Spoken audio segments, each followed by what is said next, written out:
Hola, buenos días. Buenos días, doctor. ¿Cómo estamos? Muy bien. Hola, Sofía. Buenos días. Bueno, todavía faltan ahí algunos compañeros. Vamos a esperar unos minutos, por favor.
Buenos días.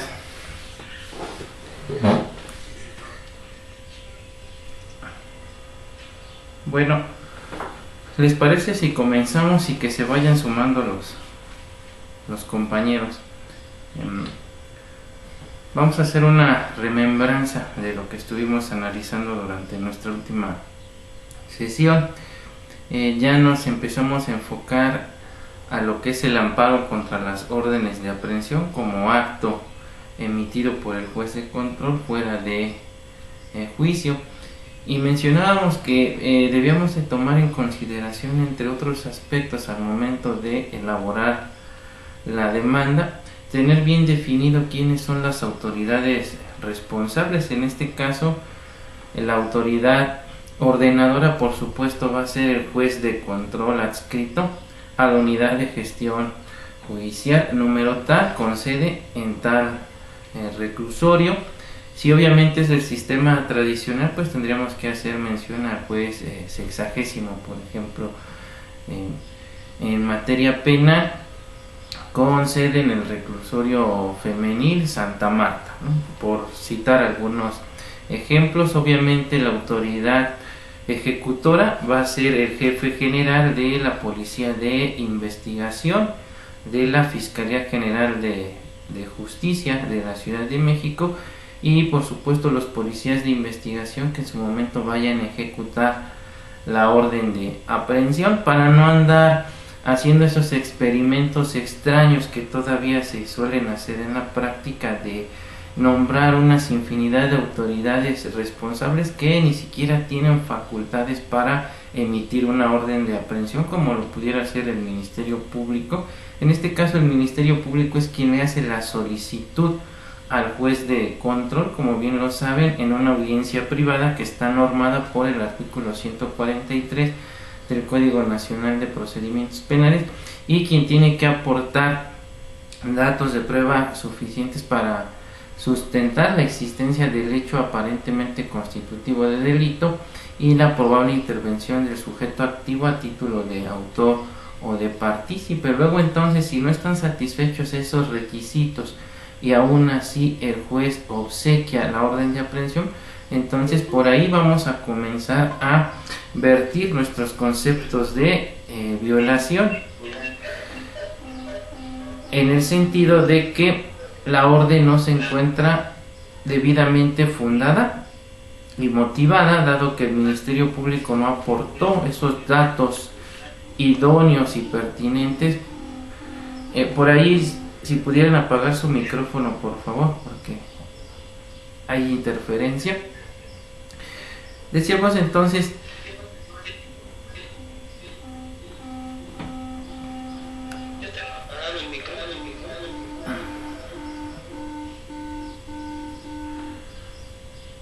a ver, ahí ya se perdió la interferencia, ya, ¿verdad? Ok, decíamos entonces que el Ministerio Público tiene que aportar datos idóneos y pertinentes para sustentar la existencia del hecho y la probable intervención de sujeto activo a título de autor o de partícipe. Luego entonces, si no están satisfechos estos requisitos, entonces por ahí vamos a comenzar a combatir el acto reclamado al momento de formular nuestros conceptos de violación. Ahora, también debemos tomar en consideración, por supuesto, lo que refiere el artículo 16, párrafo tercero, en relación a los requisitos para obsequiar una orden de aprehensión. ¿Y de qué me va a hablar? En primera instancia, de los requisitos de procedibilidad, es decir, para que se pueda librar una orden de aprehensión en contra de una persona, tiene que existir previamente una denuncia o querella sobre un hecho que la ley señala como delito y que esté sancionado con pena privativa de la libertad.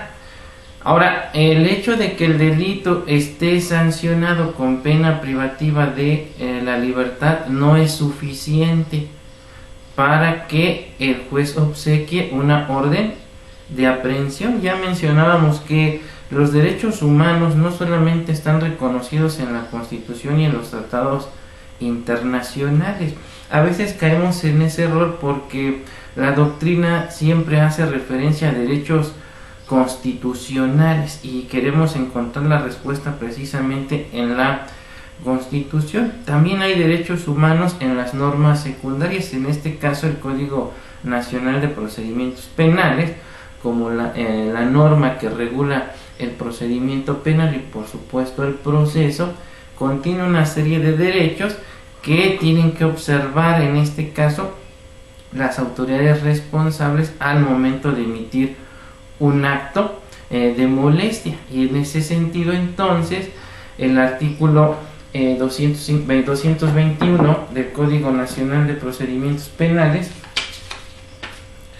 nos establece las formas de inicio de lo que es la investigación, y en forma expresa se nos dice que la investigación de hechos que vistan las características de delito podrán iniciarse por denuncia, querella o por su requisito equivalente, ¿sí?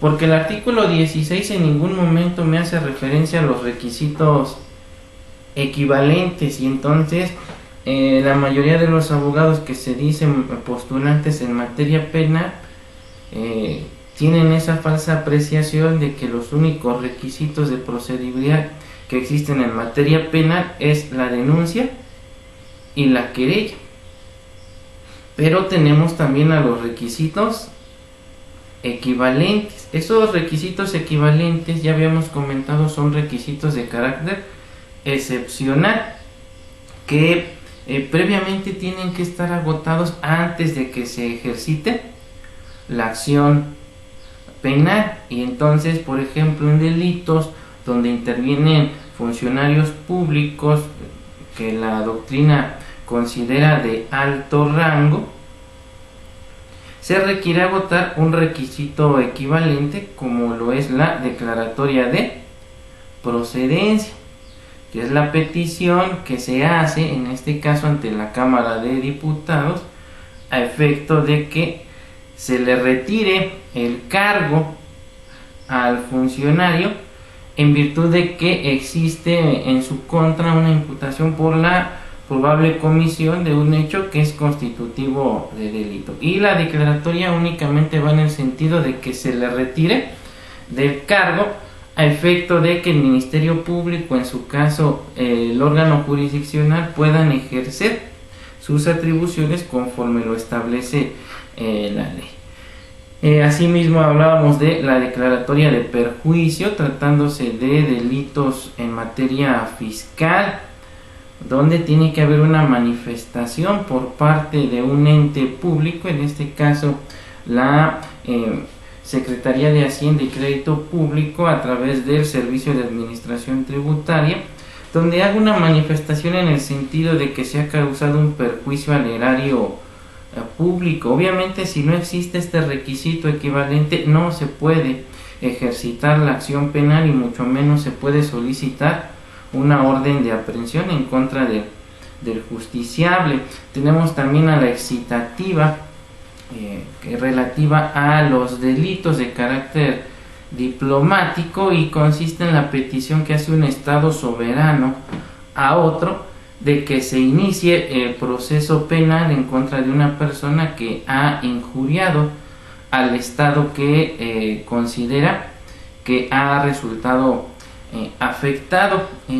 Entonces, si no están satisfechos estos requisitos de procedibilidad, no se puede ejercitar la acción penal. Entonces, al momento de formular nuestros conceptos de violación, pues tendríamos que hablar de una violación a lo dispuesto por el artículo 16, párrafo tercero, en el sentido de que no están satisfechos los requisitos de procedibilidad y consecuentemente también hay una violación al artículo 16, párrafo primero constitucional, toda vez que la orden de aprehensión no se encuentra debidamente fundada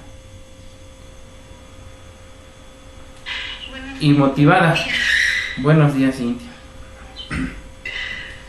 Recordemos que nuestros conceptos de violación están integrados por tres elementos: mi premisa mayor, es decir, el precepto constitucional que contiene el derecho humano, que yo como quejoso, agraviado, impetrante considero ha sido vulnerado; mi premisa menor, que en este caso es el acto de autoridad mediante el cual se ha vulnerado ese derecho, que en este caso sería la orden de aprehensión girada por el juez adscrito a la unidad de gestión judicial número tal, con sede en tal reclusorio.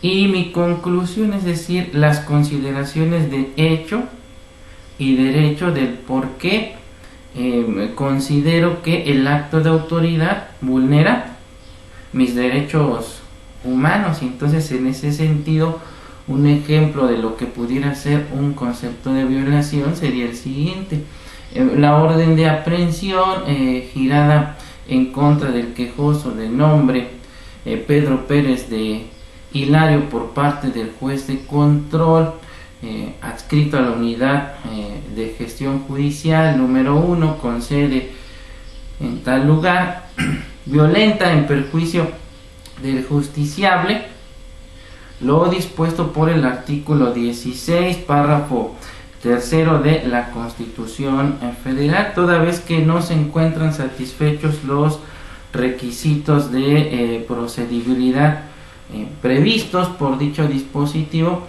en relación a que previamente debe existir una denuncia,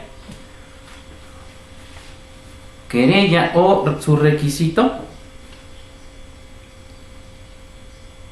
equivalente. Además, el delito tiene que estar sancionado con pena privativa de la libertad.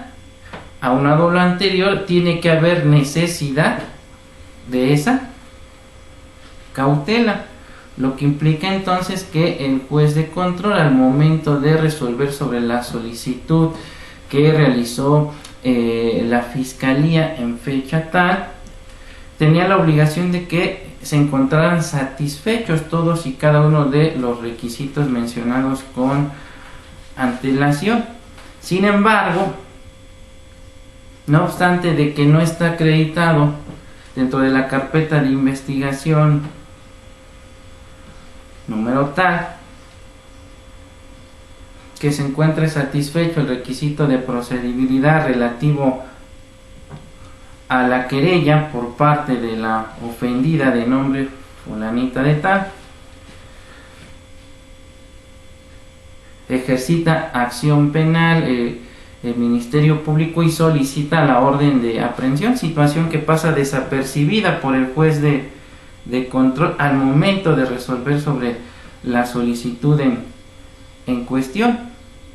Luego entonces hay una violación flagrante al artículo 16, párrafo primero y párrafo tercero de la Constitución Política de los Estados Unidos Mexicanos. Entonces, ¿qué contiene mi precepto constitucional? El acto de autoridad y mi conclusión de por qué ha sido vulnerado ese derecho.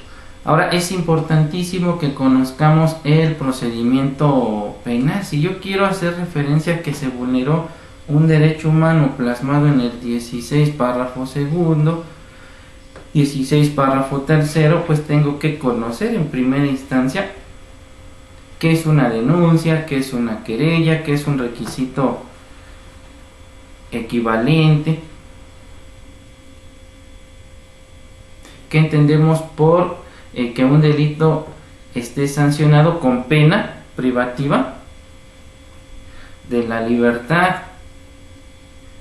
qué es el hecho aparentemente constitutivo de delito, que implica que tienen que obrar datos que sustenten la existencia de ese hecho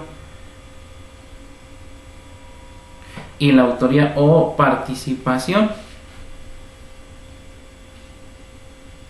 del sujeto activo, porque es la base. Incluso hasta pudiera haber, si nos vamos más allá, pudiera haber incluso una violación al artículo 14 párrafo tercero, en el sentido de que el hecho que se le está atribuyendo al sujeto ni siquiera es constitutivo de delito, y entonces también tendríamos que combatir la orden de aprehensión en ese sentido. Digo, son casos excepcionales, pero sí pudiera ser que en determinado momento tengamos que combatir dicha situación. Sí me ha tocado hacerlo al momento de elaborar una demanda de amparo contra una orden de aprehensión, y ya les había comentado ese asunto de daño culposo a la propiedad, donde hay una interpretación errónea por parte del Ministerio Público, por parte también del juez de control, en el sentido de que se da un hecho de tránsito donde única y exclusivamente se causa daño a la propiedad. Entonces, esa conducta como tal no es constitutiva de delito, sino de una falta administrativa en términos de lo señalado por la Ley de Cultura Cívica de la Ciudad de México. Sin embargo, en el Código Penal se prevé una hipótesis, un tipo específico, vamos a decirlo, donde una vez que se causó exclusivamente daño a la propiedad, una de las partes se retira del lugar con el propósito de no llegar ante el juez cívico, a efecto de que se desahogue el procedimiento que señala la Ley de Cultura Cívica, y prevé una pena, o más bien una sanción de carácter pecuniario, es decir, una multa.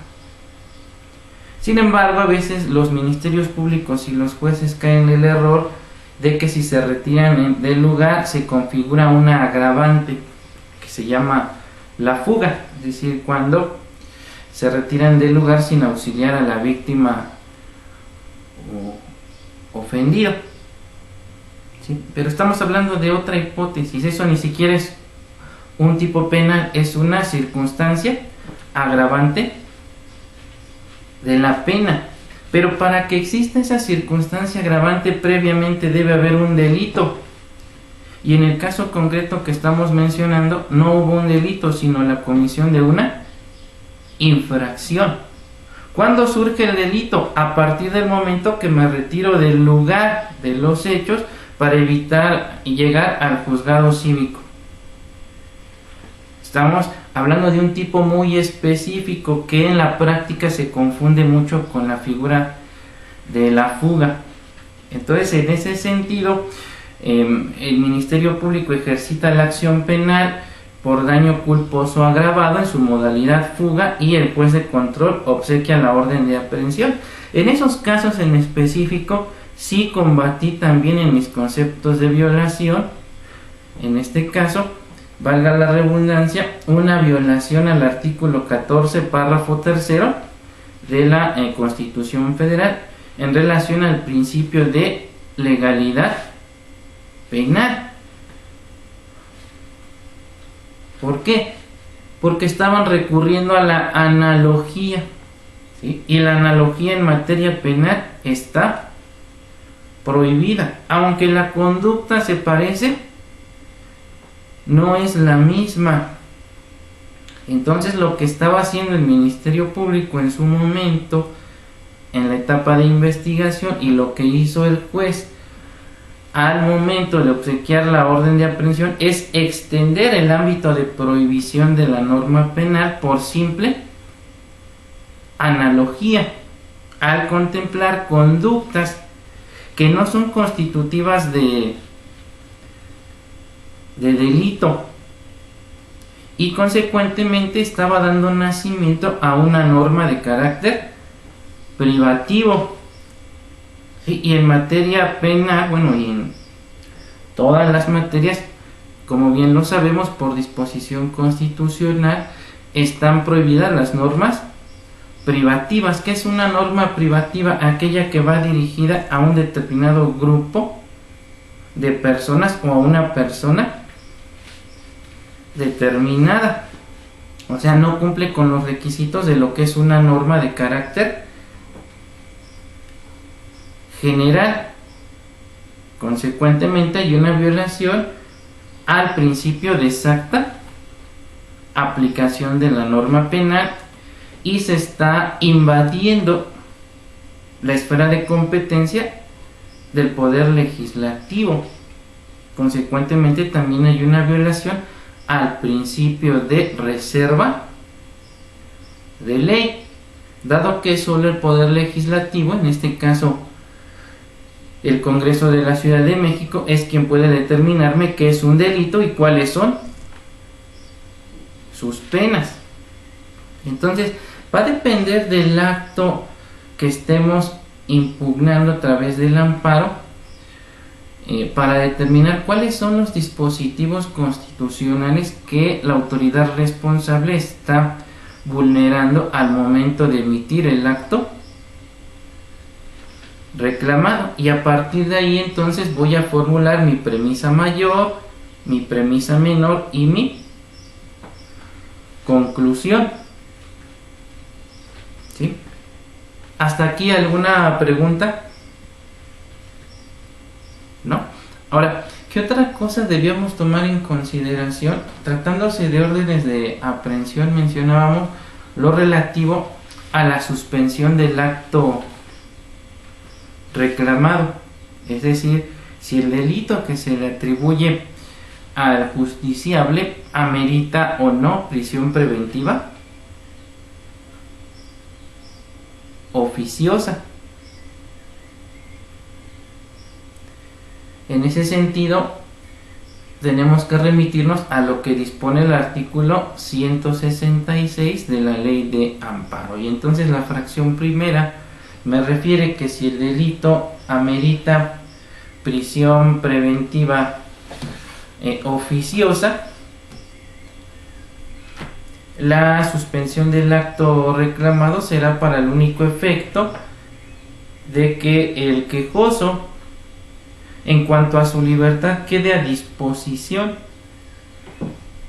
del juez de amparo, pero tendrá que comparecer ante la autoridad que está dándole trámite al procedimiento penal para su continuación, y consecuentemente tendrá que ser privado de su libertad. A esto en la praxis se le conoce como la suspensión del acto reclamado con efectos jurídicos. Esto implica entonces que aun y cuando nos otorguen la suspensión del acto reclamado, no vamos a obtener que el justiciable se lleve el proceso en libertad, por lo menos hasta que se resuelva la constitucionalidad o inconstitucionalidad del acto reclamado. Y es en el error en el que incurren muchos abogados cuando refieren, es que le habían otorgado una suspensión y aún así lo detuvieron. Entonces no están distinguiendo entre lo que es una suspensión con efectos jurídicos y una suspensión con efectos materiales. ¿Y cuántas veces no hemos visto en la práctica que las personas digan, es que estoy amparado, mi abogado me dice que no me pueden detener? Pues mucho cuidado en ese sentido, porque si se otorgó la suspensión con base en el 166 fracción primero, te van a privar de tu libertad. Máxime si estamos hablando de un delito que está en el catálogo de aquellos que ameritan prisión preventiva oficiosa, ¿no? Y entonces les ponía el ejemplo del extranjero que detuvieron en las oficinas de la Fiscalía General de la República una vez que comparece a realizar una entrevista ante el MP. Obviamente afuera ya estaban esperándolo los agentes de la Fiscalía General de la República para cumplimentar una orden de aprehensión en su contra, no obstante de que tenía una suspensión del acto reclamado, pero esta era con efectos jurídicos, dado que el delito por el que se había generado la orden era homicidio doloso.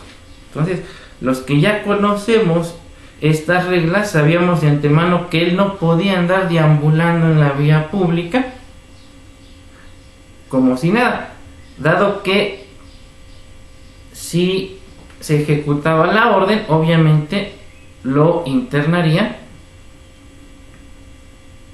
de forma inmediata, y así sucedió. Y entonces nos evitamos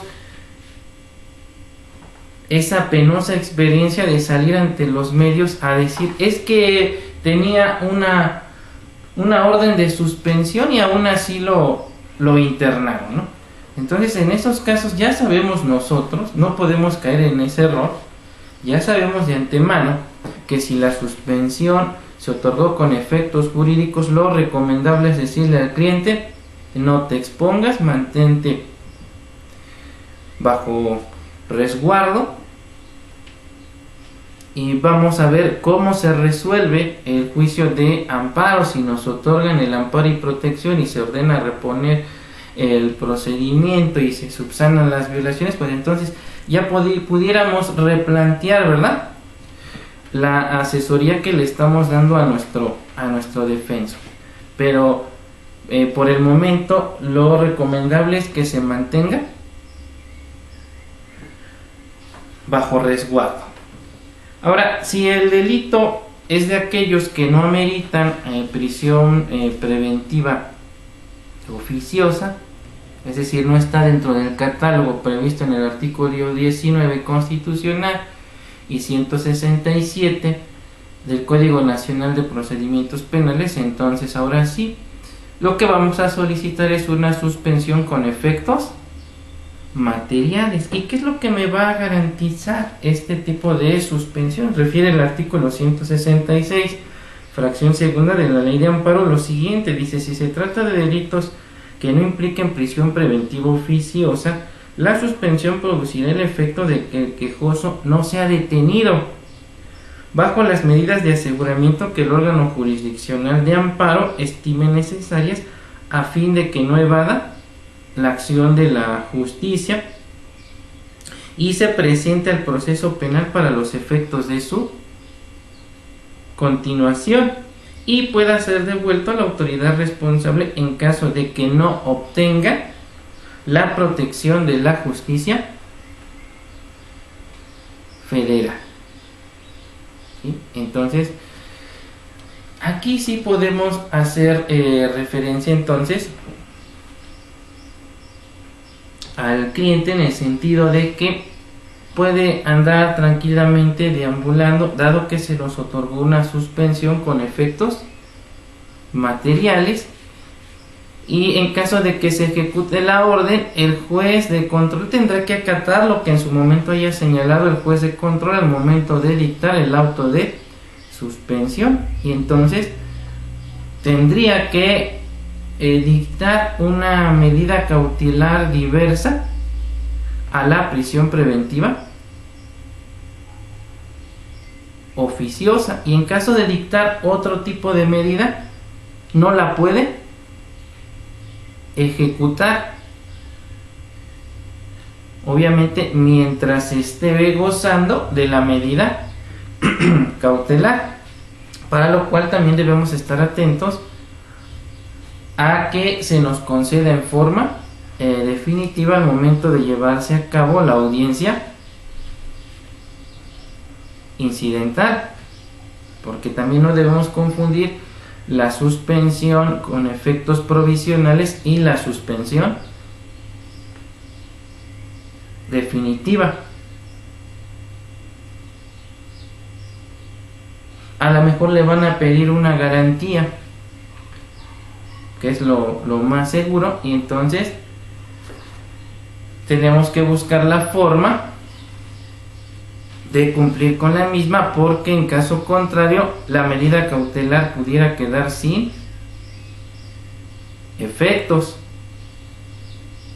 Entonces, en ese sentido, la ley de amparo señala precisamente que en estos casos el juez de control debe exigir el juez de amparo tiene que exigir una garantía. Y entonces nosotros tenemos que estar pendientes como abogados de nuestro quejoso que se satisfaga dicha garantía. Dice el artículo 168 de la ley de amparo lo siguiente, dice: para la procedencia de la suspensión contra actos derivados de un procedimiento penal que afecte la libertad personal, como es en el caso de las órdenes de aprehensión, el órgano jurisdiccional de amparo deberá exigir al quejoso que exhiba una garantía, sin perjuicio de otras medidas de aseguramiento que estime convenientes. Dice: para fijar el monto de la garantía se tomará en cuenta, fracción primera, la naturaleza, modalidades y características del delito que se le impute. Fracción segunda, las características personales y la situación económica del quejoso. Y 3, la posibilidad de que se sustraiga de la acción de la justicia. No se exigirá garantía cuando la suspensión únicamente tenga los efectos a que se refiere el artículo 163, y entonces nos remite a dicho dispositivo. Y nos dice lo siguiente, dice: cuando el amparo se pida contra actos que afecten la libertad personal dentro de un procedimiento de orden penal, de conformidad con lo dispuesto por el artículo 166 de esta ley, la suspensión producirá efecto de que el quejoso quede a disposición del órgano jurisdiccional que conozca del amparo, solo a lo que se refiere a dicha libertad, pero a disposición de la autoridad que deba juzgarlo para la continuación del procedimiento. ¿De qué me está hablando? De la suspensión con efectos jurídicos.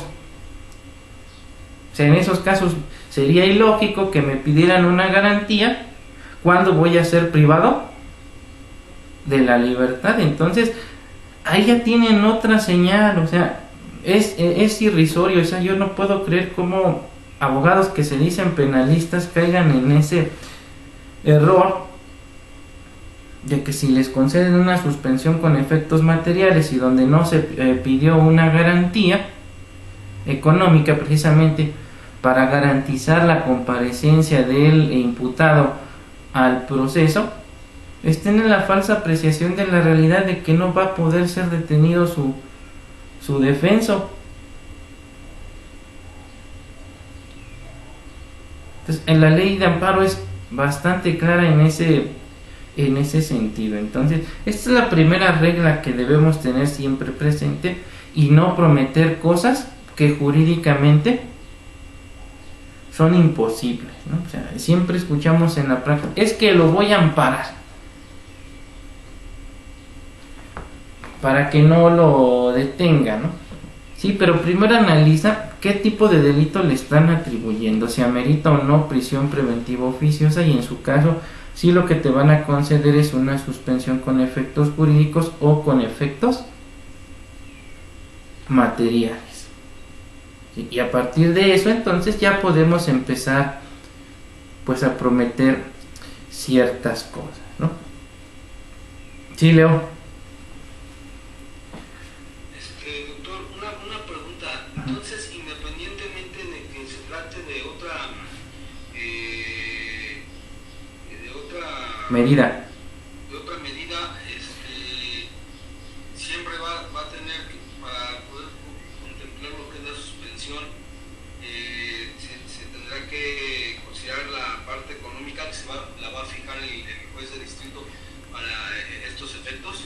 Sí, para efectos de actos que atenten contra la libertad personal, en este caso concretamente las órdenes de aprehensión. Lo que tal vez pudieras combatir es lo relativo al monto. Si hay jurisprudencia expresa en ese sentido, si el cliente es insolvente, es decir, no tiene los recursos económicos, o esta es, digamos, vamos a decir, de alguna manera exorbitante, si pudiéramos combatir esa situación y pedir que se fije a un monto más acorde en este caso, al perfil de nuestro perfil económico de nuestro imputado. Pero es un requisito sine qua non la garantía, porque precisamente es eso, su nombre lo dice, es una garantía para asegurar que el imputado pueda comparecer al desarrollo del juicio. Independientemente de que ya lo vimos, se le pueden imponer otro tipo de medidas, y para eso obviamente pues tendríamos que analizar, bueno, el juez de distrito tendrá que analizar el nivel de peligrosidad, en este caso del sujeto activo, con base obviamente en lo que obra en la carpeta de investigación. ¿Sí? Entonces,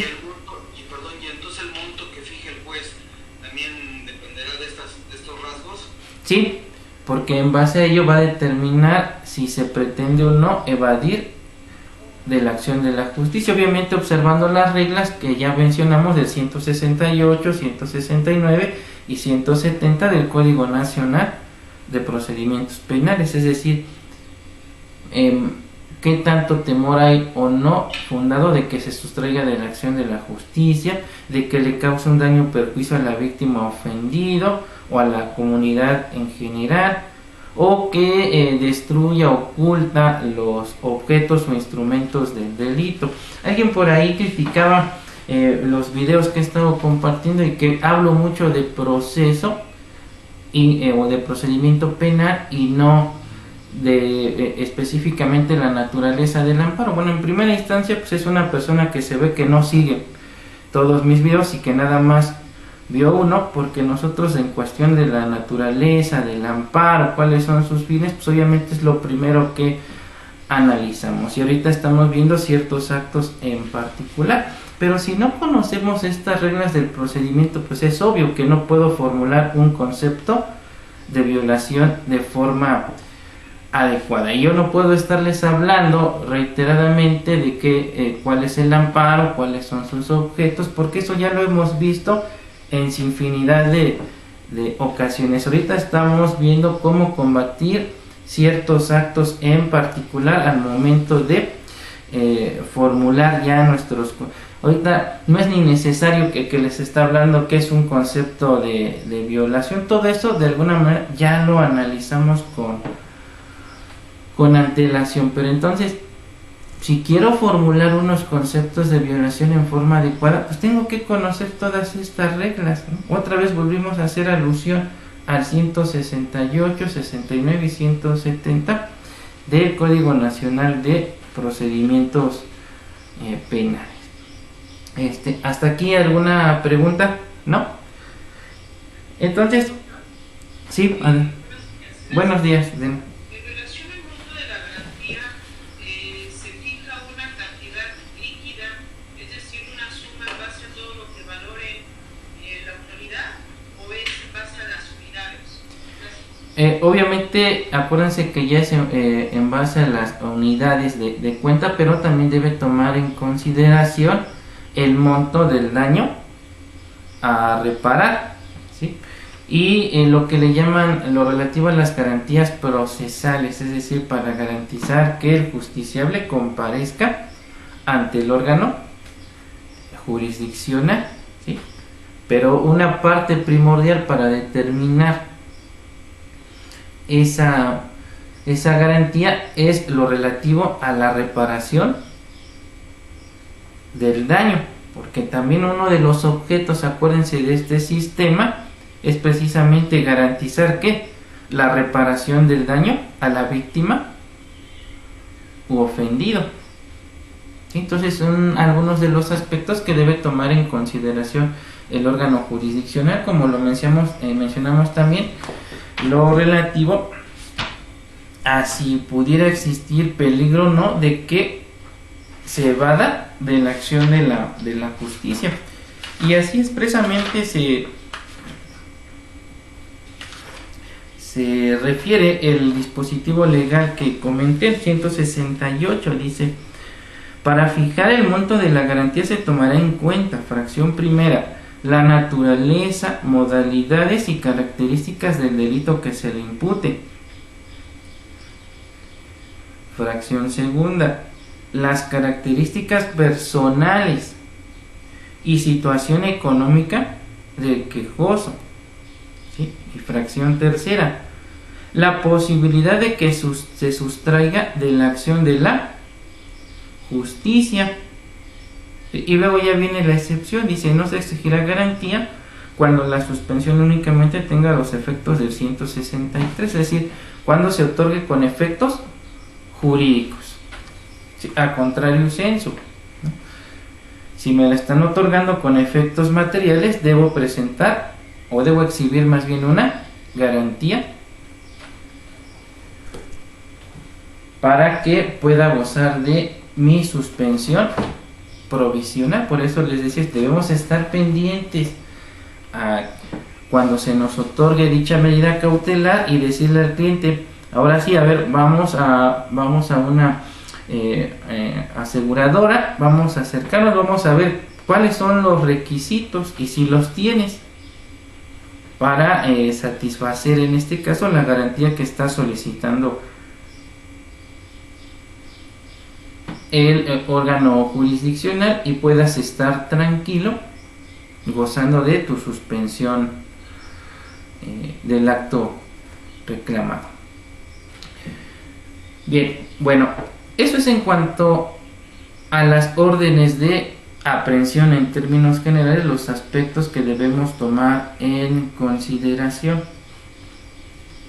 Ahora, habíamos comenzado también a analizar lo relativo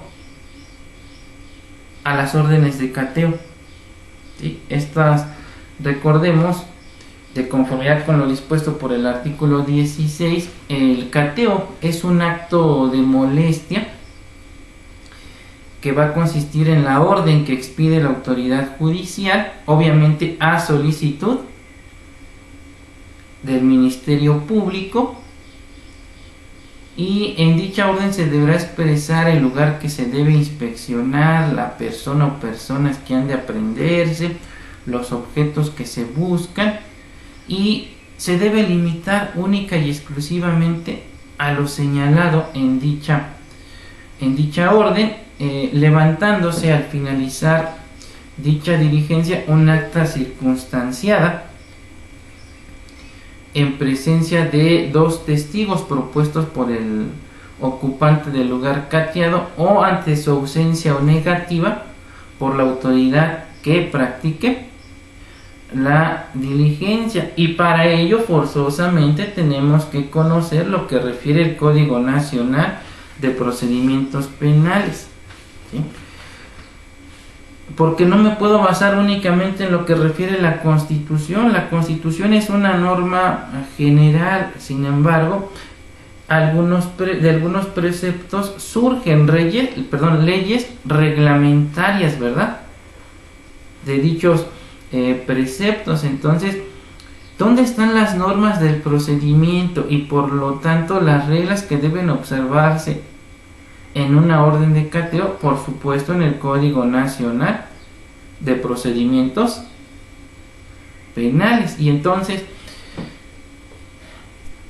tenemos al artículo 282 del Código Nacional de Procedimientos Penales, que me habla de la solicitud de orden de cateo, y dice lo siguiente: dice, cuando en la investigación el Ministerio Público estime necesaria la práctica de un cateo en razón de que el lugar a inspeccionar es un domicilio o propiedad privada, solicitará por cualquier medio la autorización judicial para practicar el acto de investigación correspondiente. Dice, en la solicitud, que contará con un registro, se expresará el lugar que ha de inspeccionarse, la persona o personas que han de aprenderse, los objetos que se buscan, señalando los motivos o indicios que sustentan la necesidad de la orden. Entonces, aquí también me está hablando de que el Ministerio Público debe justificar. Entonces ya tenemos más elementos complementarios a lo que refiere el artículo 16 constitucional, ¿verdad? Me está ampliando el ámbito de protección, ¿verdad?, al derecho humano, en este caso, de la inviolabilidad al domicilio. Pues, aunado a los requisitos que señala el 16 constitucional, el artículo 282 del Código Nacional de Procedimientos Penales me refiere que el Ministerio Público debe señalar los motivos o indicios que sustentan la necesidad de esa orden. ¿Y cuáles son esos motivos e indicios? Pues obviamente que debe aportar datos, ¿verdad? ¿Datos de qué? Datos de prueba idóneos y pertinentes para sustentar la necesidad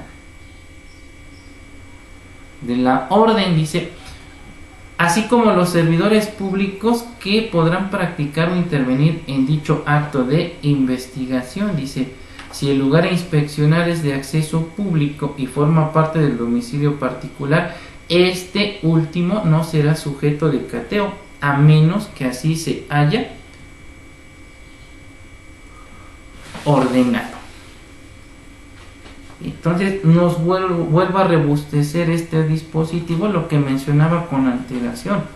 Los derechos humanos no solamente están consagrados en el texto constitucional y en los tratados internacionales, también están en las normas secundarias, y estas normas secundarias son complementarias, ¿verdad?, del bloque de la constitucionalidad. Entonces también las debemos tomar en consideración al momento de formular nuestros conceptos de violación, obviamente siempre buscando llegar a la conclusión de que se violenta un derecho humano plasmado en un dispositivo constitucional o en un tratado internacional, ¿sí? Entonces, de acuerdo a lo que prevé el artículo 16 y su relativo 282 del Código Nacional de Procedimientos Penales, tenemos entonces que toda solicitud que se realiza al órgano jurisdiccional para llevar una orden de cateo por parte de la autoridad ministerial debe cumplir por lo menos con los siguientes requisitos. ¿Cuáles son? debe señalar el lugar que se debe inspeccionar, la persona o personas que van a aprenderse, por supuesto los objetos que se buscan,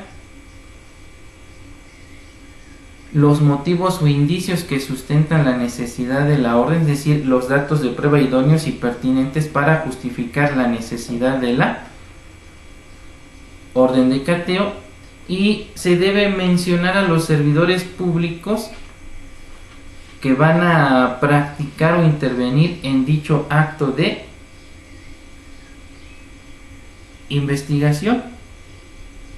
Ahora, estos requisitos son básicamente los mismos que estaban previstos en el artículo 61 del Código Federal de Procedimientos Penales, ahora abrogado.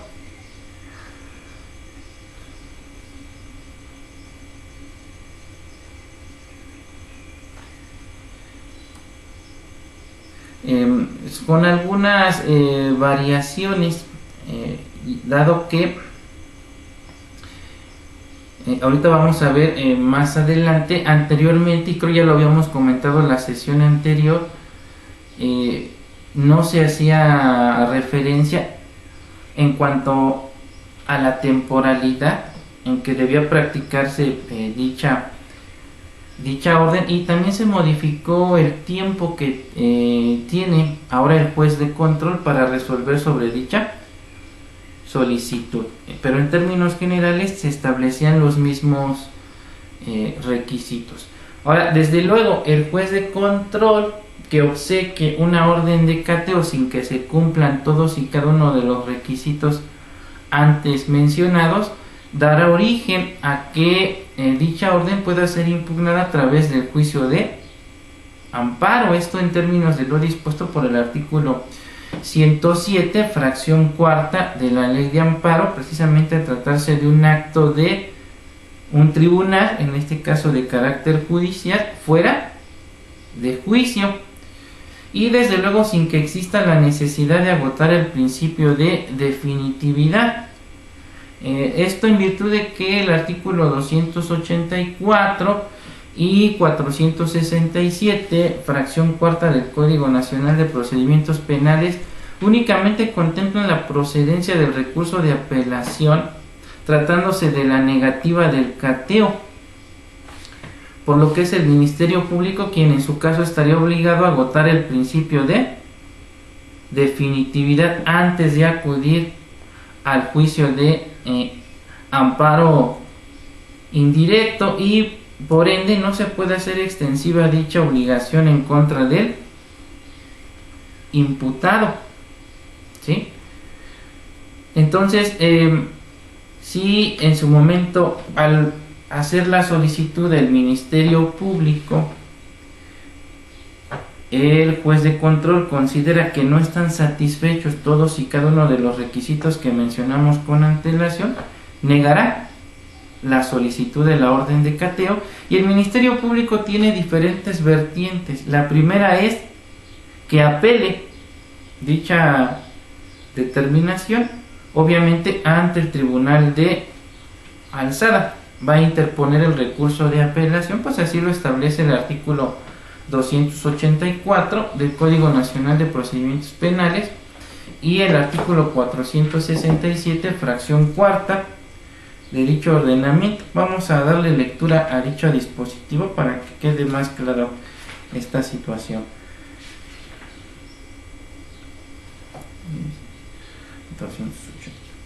Dice, artículo 284, negativa del cateo. En caso de que el juez de control niegue la orden, el Ministerio Público podrá subsanar las deficiencias y solicitar nuevamente la orden, o podrá apelar la decisión. Dice, en este caso la apelación debe ser resuelta en un plazo no mayor de 12 horas a partir de que se interponga. Y el artículo 467, fracción cuarta, me va a hablar específicamente del recurso de apelación contra la negativa. Me dice, resoluciones del juez de control apelables. Dice, serán apelables las siguientes resoluciones emitidas por el juez de control. Fracción cuarta, la negativa de orden de cateo. Entonces, de una interpretación armónica y sistemática de esos dos dispositivos, llegamos a la conclusión entonces que el Código Nacional de Procedimientos Penales únicamente contempla como recurso ordinario al recurso de apelación, pero exclusivamente cuando se trate de la negativa de la orden de aprehensión. Entonces, quien estaría obligado a observar el principio de definitividad no es el imputado, ¿verdad? Es el Ministerio Público. Y entonces, en base a las reglas que prevé el artículo 61 de la Ley de Amparo, que nos habla de las causales de improcedencia y sus excepciones, al no preverse un recurso ordinario tratándose de la orden de cateo, entonces no estoy obligado a observar el principio de definitividad y puedo acudir directamente al amparo indirecto, ¿verdad? ¿Qué plazo tendría para promover el juicio de amparo, Sofía? ¿Cuál sería el plazo que tengo para promover el amparo contra una orden de cateo? Ahorita qué bueno que toqué lo de los plazos para retomarlo, pero en la cuestión de las órdenes de aprehensión nos faltó precisar esa cuestión.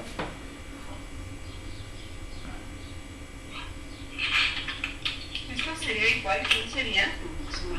Nos vamos por la regla general. La regla general son 15 días a partir de que tenemos conocimiento del acto reclamado o que se me haya notificado, en este caso, dicha determinación, ¿sí? Entonces nos vamos por la regla general porque el artículo 17 me dice en su párrafo primero que son 15 días como regla general, salvo en las siguientes hipótesis, y nos menciona varias hipótesis. Y en materia penal, recordemos, la regla general va a ser 15 días, salvo cuando se trate de sentencias definitivas que impongan pena privativa de la libertad.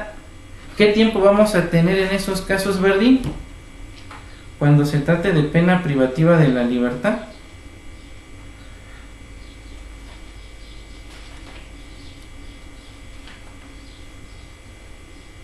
La regla son 15 días, pero cuando es una cuestión privativa de la libertad es inmediato de ejecución que va a interponer mi amparo. Fíjense bien, sentencia definitiva. ¿Sí, Leo? Si estamos hablando de sentencia definitiva, la ley de amparo nos refiere que tenemos 8 años. Correcto, Leo. Si no mal recuerdo, para poder promover nuestro amparo. Ok, entonces esa es mi excepción, ¿verdad? La regla general van a ser 15 días. Pero si hablamos de sentencia definitiva que contemple pena privativa de la libertad, nos vamos a la excepción, que son 8 años. A contrario censo, si la sanción prevé pena alternativa, es decir, multa o prisión, o prevé sanción pecuniaria, nos vamos a la regla de 15 días. ¿Sí? Entonces esas reglas deben tenerlas siempre bien presentes. ¿Sí? Ahora, tratándose de las órdenes de aprehensión, entonces, a ver, Cintia, ¿cuál sería entonces mi plazo que tengo para promover el amparo contra una orden de aprehensión?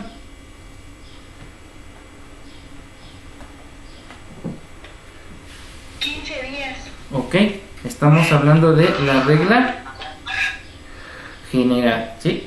Ojo, no se confundan con las reglas del modelo o del sistema anterior. En el sistema anterior podíamos promover el amparo contra órdenes de aprehensión en cualquier momento, porque se le consideraba como un acto que atentaba contra la libertad personal, ¿sí? Pero ahora tenemos que distinguir entre aquellos actos que atentan contra la libertad personal fuera o dentro de un procedimiento del orden penal. Antes nada más se hablaba de actos que atentan contra la libertad personal y no me hablaba si era dentro o fuera de un procedimiento de carácter penal. Entonces nos distinguen entre los actos que atentan contra la libertad personal, que están contemplados de forma separada, y que son las detenciones realizadas fuera de procedimiento, ya vimos, por parte incluso de las policías, tratándose de delitos, de faltas administrativas, incluso del Ministerio Público, y vimos cuáles son los efectos de la suspensión en cada uno de esos casos. Autoridades migratorias también para efectos de las contravenciones a las leyes migratorias, y en este caso estamos hablando de órdenes que emanan de la autoridad judicial, por eso hablamos de actos de tribunales propiamente dicho. Y en ese sentido, entonces, a partir de la entrada en vigor de la Ley de Amparo del 2013, que abrogó la de 1936, cambia esta cuestión de los plazos y actualmente solamente contamos con 15 días, ¿sí? Pero aquí viene la pregunta del millón. A ver, Ivonne, ¿qué sucede en aquellos casos donde la orden de aprehensión fue girada no conforme a la ley de amparo vigente, sino conforme a la ley anterior, es decir, la de 1936, es decir, dentro de un sistema de corte tradicional que no sabías, pero se giró?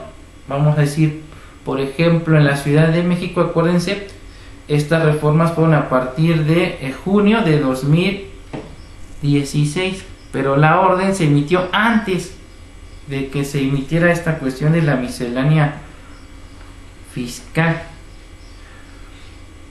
¿Qué plazo tendrías para promover el amparo contra dicha orden? Lo podrás promover en cualquier momento o dentro de los 15 días siguientes a que te enteras de la emisión de la orden. En cualquier momento que me entero de la emisión de la orden. Ok, correcto. ¿Por qué? Para no dejar pasar más tiempo, porque ya tengo la orden para poderla ejecutar. Ibas bien y ya después ya. Me perdí. Va a ser en cualquier momento, porque si no estaríamos aplicando retroactivamente la ley en perjuicio del justiciable. ¿Sí? Y esto lo tuvo que aclarar la jurisprudencia, porque obviamente se prestó a diversas interpretaciones por parte de los jueces de amparo. Había quienes decían que a partir de que entraba en vigor la ley del 2013, entonces solamente teníamos 15 días. Y por supuesto, sí. Doctor, entonces, o sea, es en cualquier momento, pero es cuando retroactivamente sea No. para la ley del... Cuando la orden se giró antes de la entrada en vigor de la ley de amparo vigente, o sea, de la ley de 2013. Estamos hablando de procedimientos penales del sistema tradicional. Tradicional. Sí, doctor, gracias. Sí, y hay muchos asuntos que están pendientes, por eso no se han extinguido los juzgados del sistema tradicional. Sí, y a mí me tocó algo similar, pero todavía no estaba resuelto. Promuevo el amparo contra una orden de aprehensión del sistema tradicional, argumentando obviamente estas cuestiones de que no se podía aplicar retroactivamente la ley en perjuicio de persona alguna, y se había iniciado el procedimiento conforme la anterior ley, pues se le tenían que aplicar las leyes que estaban vigentes al momento de que se emitió el acto reclamado, y por lo tanto se le tenía que aplicar la ley de 1936. Pero el juzgado de distrito me dijo: no, se aplican las reglas de la nueva ley, y por lo tanto solamente tenías 15 días para promover el amparo. Entonces está interpuesto fuera de tiempo y se desecha la demanda por ser notoriamente improcedente. ¿Sí? Interpongo la revisión y el colegiado confirma la determinación. Sin embargo, actualmente ya hay jurisprudencia, porque obviamente hubo varias personas que lo interpusieron en su momento.